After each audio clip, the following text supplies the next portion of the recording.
resolution is, George Washington was... No, you say Winston Churchill. Winston Churchill was a better, more influential leader for the benefit of all mankind. And I'm thinking George Washington was a more beneficial and influential leader for the benefit of mankind. So we're going to get this settled today. Churchill was a true great leader. In the summer of 1940, continental Europe had all but fallen to the onslaught of Hitler, and Churchill's defiant island nation stood as the Germans' only obstacle to complete dominance of Europe.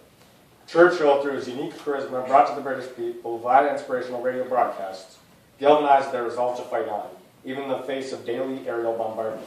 Thanks to the gallant fighter pilots of the Royal Air Force, piloting Spitfires, Churchill both motivated and gave the name The Few. Germany was dealt its first defeat in the war, and the momentum the tyranny of Nazism carried could be reversed. Churchill also left a stable nation to his successors. Washington, by contrast, created a nation with a deep north-south socioeconomic divide that would escalate to open war within decades.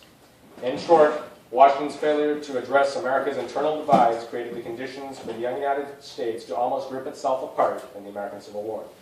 Brian. Good afternoon, my fellow students, teachers, and opponents. Today I stand here to tell you that George Washington is the most influential leader in history, even more so than Winston Churchill. Let me start off by stating the simple truth. He was the father of an entire nation, a nation that has grown into the most powerful country in the world, as viewed by many. George Washington served as arguably the three most important positions in the American Revolution: Commander-in-Chief of the Continental Army, President of the Constitutional Convention, and as the very first President of the United States. And despite all of these jobs, he refused any salary. Why? Because his only goal was freeing the United States of America from the people he believed were the oppressors, and those were the British. It really says something when renowned leaders like Thomas Jefferson, James Madison, and even Winston Churchill looked up to him as one of the greatest leaders of all time. If that's not enough, Washington has a state, capital city, and a day named after him.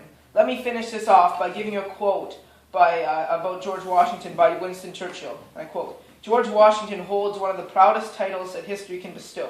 He was the father of a nation. Almost alone his stanchness in the War of Independence held the American colonies to their united purpose. His services after victory had been won were no less great. His firmness and example while first president restrained the violence of faction and postponed a national schism for 60 years. His characters and influence steadied the dangerous leanings of Americans to take sides against Britain or France. He filed his office with dignity and inspired his administration with much of his own wisdom. To his terms, as are due the smooth organization of the federal government, the establishment of national credit, and foundation of foreign policy." So yeah, that was Winston Churchill on George Washington. He admired him. And I hope you're prepared well, because you're going to get bombed like Dresden if you're not. Oh, well, I may have to deviate from my present course. So Ryan is, of course, touching on Dresden. Now, if you may go ahead with what you wish to say. We will go on to Dresden afterwards. We will go on to Dresden afterwards. All right. Well, my following point is short but straight to the point. If one point is to be taken from this, while George Washington may have forged a nation by means of a successful rebellion, Winston Churchill is the undeniable savior of the free world. Ryan. Well, I hate to say that, but you just dug your own grave at that point. Savior of the free world. Yeah, he was a key piece the Allies win over the Axis, but he did a lot of terrible things over his life, and he could be considered a war criminal. Churchill's biggest scandal was the Dresden bombings, where the British bombed innocent civilians who were running from the Red Army. By the end of the bombings, hundreds of thousands of innocent Germans were killed in a city that had very little Nazi influence anymore. And then you might say, well, it was a legitimate target because Churchill saw that there was Nazi influence in there. Well, I suppose Iraq was a legitimate target for Bush because he saw threats there. I suppose 9/11 is justified because Osama bin Laden saw threats in America and he killed thousands of people. Okay, he killed thousands of people just because of a few. So you're saying that Dresden's justified, even though 9/11, the invasion of Iraq, even the Holocaust aren't? Well, I say you're digging your own grave, because Ryan, we've discussed this before. First of all, I must point out, you've quoted, you just said hundreds of thousands of lives. You mentioned in previous debates we've kind of held amongst ourselves, 400,000. I have read here in this book, I can turn to the page if you want, modern estimates range between 25 and 35,000 of the deaths. But at the time, they said it looked at hundreds of thousands of people.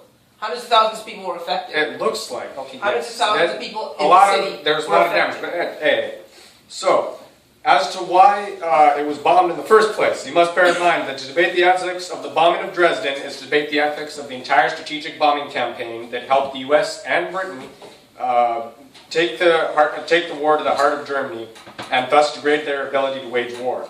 Now, back to Dresden. The British and Americans dropped a total of 3,900 tons of ordnance on Dresden because it was impossible to distinguish whether the city's railroad facilities were being used by refugees fleeing to the west or German military forces headed east to fight the Russians. So, because it was impossible to distinguish, I would say that it is reasonable to believe that no gaffe was made on Churchill's part.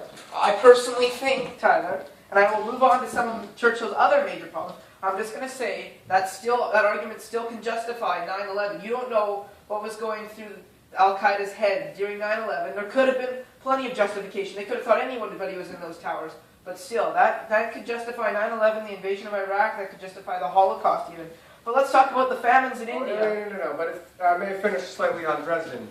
I mean, the bottom line is the strategic bombing campaign, which is incredibly important to the Allied victory in World War II, was to annihilate the industrial capability that Germany and Japan as well, that was more conducted by the Americans. That's beside the point. Railroad facilities, all sorts of infrastructure were targeted because that was used ultimately by the German war machine. Dresden was bombed because of its railroad yards. That's the bottom line. Now, the Russians were advancing, the refugees were fleeing west, and I mean, it was very bad that the quoted value of 25 to 35,000 were killed. But not only is your death toll figure ridiculously high, but there's definite reasons for why it was bombed. It might not have been the death toll, but injury toll? Oh, there's way more than that. But anyways, let's move on because I haven't even gone to the meat of this thing. So the famines in India in 1943. No pun intended. Yeah, in 1943, between 1 to 3 million people were famished in India, but Churchill refused to send relief. And the United States and Australia offered to send help, but couldn't because the War Cabinet refused to release ships. The U.S. even offered to send rain on its own ships, but the offer was not followed up by the British. And this has been proven by Nobel Prize winners, Nobel Prize economists. And also, let's talk about Obama. George W. Bush left a bust of Churchill near his desk in the White House in an attempt to associate himself with the war leader's heroic stand against fascism. Barack Obama, however, had to return to Britain immediately. It was one of the first things he did. It's not hard to guess why. His Kenyan grandfather, Hussein Onyango Obama, was imprisoned without trial for 2 years and was tortured on Churchill's watch for resisting his empire. And this was because Churchill tried to send the Kenyan natives into concentration camps down there. And many people blame him for Iraq. And yes, some people will blame Washington. I'm just getting to your point that a lot of people blame Washington for the slavery, or say that he was responsible for a lot of slave issues. But he was one of the first presidents. He was pretty much the first president to oppose it. He did it publicly, but he freed all the slaves at the end, and he did not believe that slavery went well with the freedom they were fighting for. But anyways, I'm going to finish off with some actual Churchill quotes. So here's a quote. Palestinians are barbaric hordes who ate camel dung. I am strongly in favor of using poisonous gas against uncivilized tribes. It would spread a lively terror. Perhaps the next time around we do it, we kill the women, children, and civilian population. I hate Indians. They are beastly people with a beastly religion. Gandhi is a half-naked man. And this is him about Gandhi, too. He ought to be lain bound hand and foot at the gates of Delhi and then trampled on by an enormous elephant with the new viceroy seated on its back. Well, to me, Churchill even bragged about killing several African people during some of the imperial raids down there. And a lot of people say, well, I said earlier that it was sort of justified. That was before the Civil War, that Washington owned slaves. But even back then, when everyone had the imperialist mindset, Prime Minister Stanley Baldwin was warned by his cabinet colleagues to not appoint Churchill because he was on the most brutal end of the imperial spectrum. All right, well, I'm going to go back to the point that you said about Obama not wanting to have a bust of Churchill that was placed by George W. Bush in an attempt to associate himself with Winston Churchill's great leadership. Now, Obama's father was imprisoned because of the Mau Mau rebellion. Excuse me, grandfather. The Mau Mau rebellion in Kenya. All right, he was put into a camp, but for one of these prison camps, it was it was an ugly war. It was a guerrilla war. So that's one thing. Also, may I say that George Washington himself was a slave owner. You touched that he freed his slaves eventually, but he did that very late in his life. So I think that's something you can point to as well. Now, also the Indian famine. The Indian famine, which Ryan is referring to, occurred in 1943. That's the most dire of circumstances, as Britain was still fighting for survival. And it is incredibly unfortunate that 1 million people died of starvation, but we must remember something else. The forgotten theater of World War II, as it often is called, was India. And the primary reason for the famine was the conversion of rice paddies to convert jute for sandbags needed by the war effort. Churchill's justification for his actions was completely valid. Britain could not spare its supply ships because of the war, and thankfully the Japanese, who would have killed countless more than the famine had they taken India, were driven back. Here's a little backup to that from instances which were unfortunately reality. During the Bataan Death March in the Philippines, upwards of 30,000 died in a single prisoner transfer. For a 4-month period in Nanjing, China, over 250,000 people died, 20,000 women were raped, people were reportedly buried alive, and members of the military had competitions to see who could kill the most locals, all at the hands of the Imperial Japanese. And though the British were unable to put an end to the famine in India, they were able to help put an end to the cancer of the Axis powers. That is Churchill's legacy, while Washington's far more painful one was the reality of a nation divided from birth, a defect that could only be solved at the cost of 851,000 lives, or 1 in 50 Americans, in the Civil War. I don't think that you're getting onto anything. You're trying to justify certain actions of Churchill, and I can see why you justify the famine or all the wars and everything, the Mau Mau rebellion. But for somebody to brag about killing people, that's a little far. For somebody who enjoyed the killing, he bragged about it, and you talk about how he's the savior of the free world. Replace the word free with the first world. A lot of people believe that he is a cause of a lot of the problems, especially in Iraq. Everyone blames Churchill for Iraq, and he has been known to have caused many problems down there. Like I talked about Kenya. Yes, it was a guerrilla warfare, but I don't think that There was an uprising against the British colonial administration. And I don't really think it was fair that how he believed, and I read that he believed that Kenya should only be for the Imperials, that they should clean out all the natives there. That is a little harsh, considering it's their land first, especially after a lot of the stuff, like the Civil War, had happened previously. Like George Washington, you can justify it was in a time period before the Civil War, a time period before the Enlightenment, a time period before all that. An injustice is an injustice regardless of the time period. I don't think, depending on when it happened, if I killed someone 100 years ago, does it really matter? Okay, but let's just talk about let's talk about the injustice count between Churchill and Washington. Let's talk about this. Let's think about all the raids that he took a part of. The Indian famine, Dresden. That adds up quite a bit more than just being a mere slave owner and starting and making a small push to a chain of events that led to a civil war. There were plenty of other things that led to it. It wasn't just Washington. I would not say a small push that led to a civil war. It is the ultimate failure of George Washington to truly overcome the divides and the internal divides that the U.S. suffered from as soon as the nation was born. So that's one thing. Simple fact that when a nation's born, it suffers from internal divide. That's a simple fact. That's what we've seen with almost every country that's born. Well, right. You look at all the countries in the Middle East. Like we'll give Israel, Palestine, for example, with all the issues down there. That's completely different. We're talking more of a ethnic, religious sort of thing, but we're still talking about the birth of a potential new country, aren't we? Yes, but if you go to the Middle East, you have completely artificially drawn borders versus... artificially drawn borders. Okay, you're trying to touch on Iraq? Yes, let's touch on Churchill had nothing to do with Iraq's borders being drawn. But still, basically a lot of people say he locked 3 opposing people in one country. And that's why, a lot of people say that's why we see what's happening now.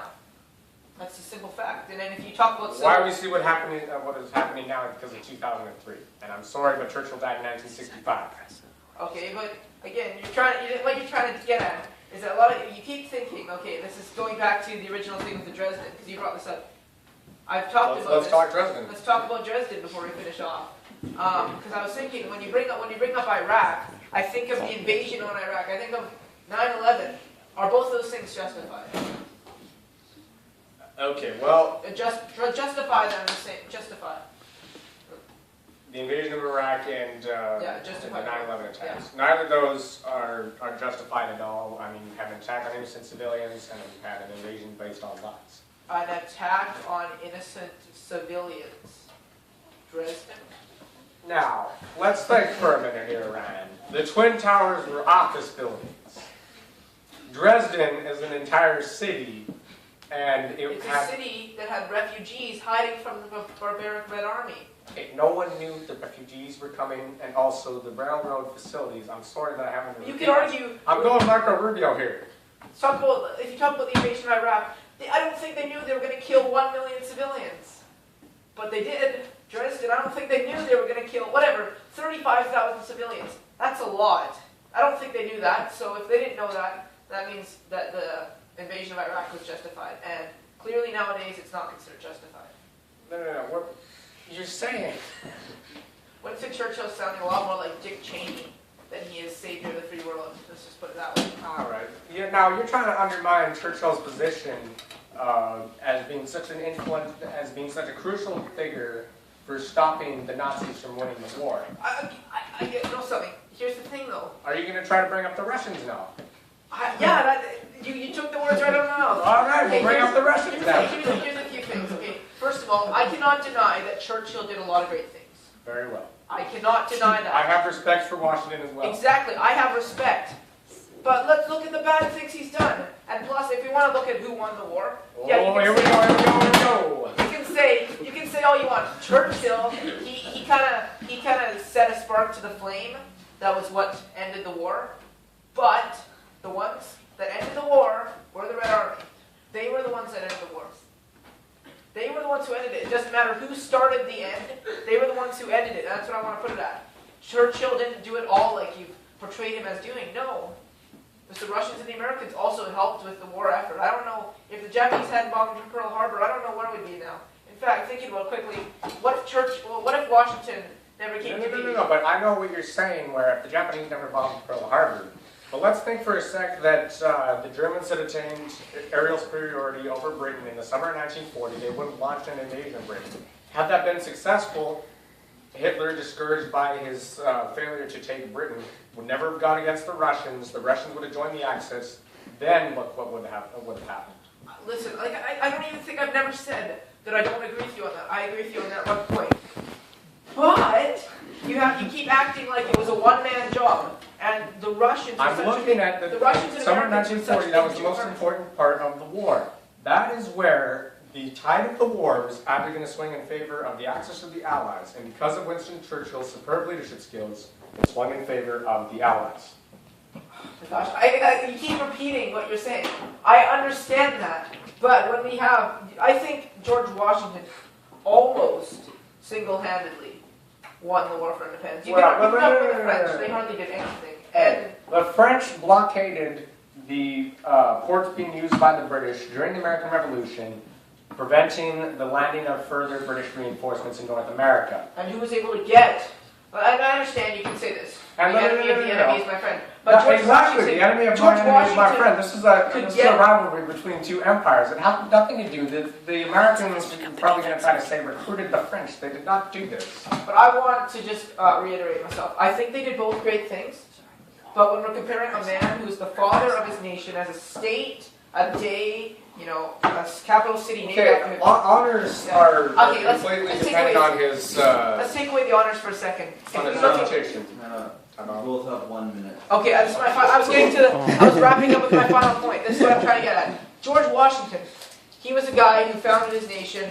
He did own slaves, but he was one of the first people to sort of oppose it. And yes, you could argue the Civil War was caused by him, but it seemed like that was what had to happen to make America the great nation that is today. Make America great While again. Churchill, yes, he might have won the war, but he also caused so many other problems worldwide. People say in India, economists have proven it, that he was responsible for that.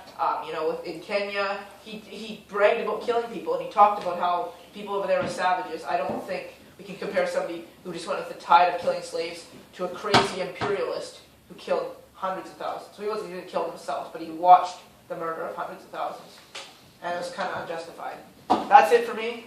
Finish up with you. Very well, Ryan. Well, you're talking about how George Washington was the first to oppose slavery, but even earlier on you referred to Thomas Jefferson, who was also a slave owner, never freed his slaves, openly profited from slave labor, bribed a reporter to cover up the fact that he had slaves.